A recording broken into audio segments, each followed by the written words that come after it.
हमारी जिंदगी का एक खुद का बाकिया है। गांव में हम जब अभी भी गांव में ही रहते हैं। पुराना मकान जहां हमारा था, छोटी सी झोपड़ी, हम, माँ, पिता, हमारी बहन और हमारा भाई, पांचों लोग उसी घर में रहते थे। उस जमाने में टीवी का उतना प्रचलन नहीं था। पड़ोस के घर में एक सज्जन टीवी लेकर के आए, वो भी ब्लैक एंड व्हाइट, आज भी हमें याद है। पूरा मोहल्ला, पहले तो टीवी प्रायः कम होती थी, सब देखने जाते थे, तो हम भी जाते थे रोज टीवी देखने। हम भी सबके बीच में जाकर बैठते थे। नया नया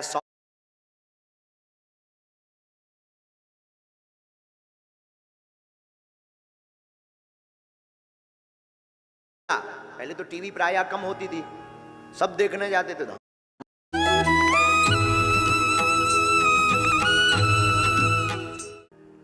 हमारी जिंदगी का एक खुद का बाकिया है।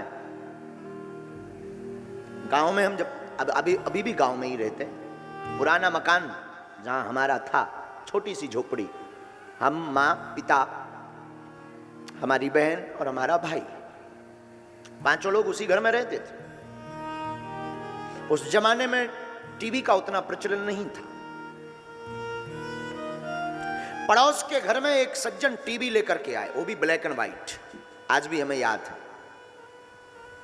पूरा मोहल्ला, पहले तो टीवी प्रायः कम होती थी, सब देखने जाते थे, तो हम भी जाते थे रोज टीवी देखने। हम भी सबके बीच में जाकर बैठते थे। नया नया शौक, बचपना तो था ही। अवस्था रही होगी यही कोई 8-10 साल की, कोई बड़ी अवस्था नहीं। ध्यान से सुनना। एक बार उन महोदय को पता नहीं, हमारा समय चक्र खराब था इसलिए हो सकता, उन महोदय ने किसी बात पर रुष्ट होकर के हमसे तो डायरेक्ट नहीं कहा, और बगल में बैठी अपनी मां से कहा कि ये रोज रोज आ जाते हैं देखने के लिए, बंद करो टीवी। और टीवी उन्होंने बंद कर दी। हम खड़े भये। हमारा समय विचित्र था उस वक्त। बचपन से ही भावनाएं हनुमान जी के प्रति खूब दृढ़ थी, तो याद आ गई हमें वो बात कि बन जाते हैं लाखों रिश्ते जब पैसा पास होता है, टूट जाता वो रिश्ता गरीबी में जो सबसे खास होता है।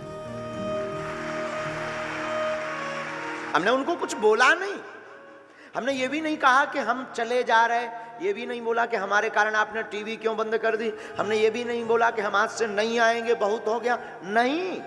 मुस्कुरा कर, अच्छा जी सीताराम। उन्होंने सीताराम भी नहीं बोला, हमने तो बोला। वापिस सामने ही घर था हमारा, वापिस आके हम बैठ गए। रात का समय वही 10-11, माँ लेटी थी। माँ ने पूछा क्या हुआ, हमने कहा माँ कुछ नहीं, लाइट चली गई। घर में उस वक्त हमारे डिब्बी से काम चलता था। बापू भी, पिताजी भी हमारे वहीं बैठे हुए थे, आंखों में आंसू। वो बात बार बार दिमाग में टच कर रही थी, रोज रोज देखने आ जाते हैं, रोज रोज देखने आ जाते हैं, रोज रोज देखने। एकांत कोने में वहां एक मैदान सा था, कोई क्योंकि हमारा जो पुराना मकान था ना, वो गांव के एकदम लास्ट में, आप गए ना, एकदम लास्ट में। तो एकांत में हम जाकर के बैठे, खूब आंसू पहुंचे, लगभग 1.5 घंटे तक। खबर से सुनना, हो सके तो तुम अपनी जिंदगी में इस बात को उतारना। हमने तो भोगा है, ईश्वर करे तुम्हें कभी ना ये भोगना पड़े।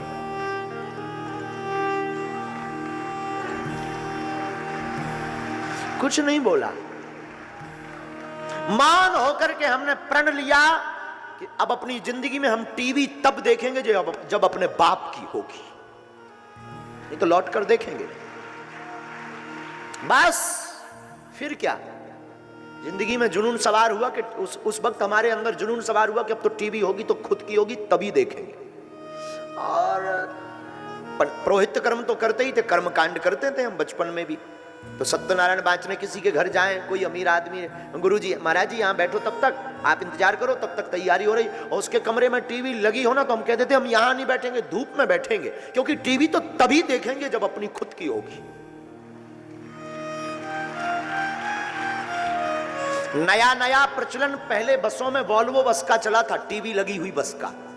तो हम पढ़ लेते थे कि इसमें टीवी तो नहीं है, अगर है तो इस पर नहीं जाएंगे। और अगर धोखे से बैठ भी गए, हमें याद है कोई वाकया, कोई बहुत रात के समय कोई वाहन मिल नहीं रहा था तो एक बस मिली जिसमें टीवी ही थी। किस्मत भी कई बार बहुत तेज धक्का मारती है, टीवी थी। पूरी यात्रा में सब जो यात्री थे वो टीवी में मस्त थे, गुल थे। पहले मोबाइल का तो इतना जमाना नहीं था कि उसमें व्यक्ति मस्त रहे, तो सब मस्त थे, लेकिन हमारी नजर नीचे ही रही, क्योंकि प्रण था जब तक बाप की नहीं हो जाएगी तब तक नहीं देखेंगे।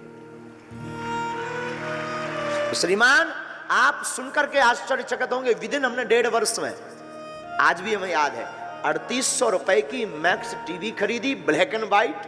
3800 रुपए की मैक्स टीवी, वो भी ब्लैक एंड व्हाइट खरीदी, ला करके घर पर रखी, चालू की। मोहल्ला वाले, गांव आस पड़ोस के लोग बहुत हम पर हंसे, कितना मूर्ख आदमी है, कितना पागल आदमी है, घर पर इसके खाने को नहीं है, भिक्षा मांगकर जीवन जीता है। ठाठ तो देखो, राजाओं जैसे हैं, टीवी ले चला है, टीवी देखेगा, नवाब बनेगा। लेकिन हमारा संकल्प तो था टीवी दिखेगी तो खुद की दिखेगी। टीवी लाए, टीवी चालू की, मोहल्ला के लोग आए, वो सज्जन भी आए, किस्मत से उनकी टीवी बढ़ गई। अब इसमें तुम ये मत मानना कि बचपन से ही हम शक्तियां चलाते रहे, नहीं, किस्मत से उनकी टीवी जल गई, हमारी नहीं। वो भी आए, हमने उस दिन बूंदी ली थी 100 ग्राम, बूंदी 100 ग्राम, ज्यादा नहीं। वो बूंदी हमने उसको बचाकर खास कर रखी थी कि ये आएगा। वो जब आए तो बोले महाराज जी अपनी तो थी टीवी, आप पैसा क्यों खर्च कराए? हमने कहा धन्यवाद। वो बोला हम समझे नहीं, हमने कहा थैंक यू। वो बोला हम समझे नहीं, हमने कहा बूंदी खाओ। वो बोला हम समझे नहीं, हमने कहा ये तुम्हारी ही कृपा है, वरना ये हम ले नहीं पाते प्यारे।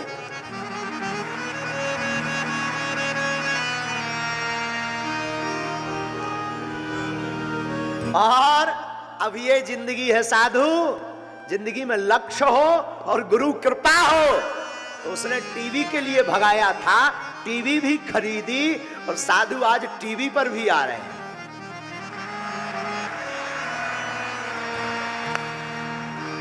जिंदगी में तुम्हें लक्ष्य, माफ करना, टीवी पर आने के पीछे कहीं ना कहीं यही टीवी हमारे मन में आज भी भरी थी, लेकिन जब से आ गए तब से भर निकल गई। लेकिन आज भी हमारी जिंदगी में वो वाकया याद है। अपनी जिंदगी में हमने जिस लक्ष्य को पाने की कोशिश की, गुरु ने कृपा की। और याद रखना, जिसकी जिंदगी में गुरु होता है ना, वो गुरु हनुमान जी जैसा हो, वो जिंदगी की कोई भी मंजिल पा सकता है, कोई भी मंजिल।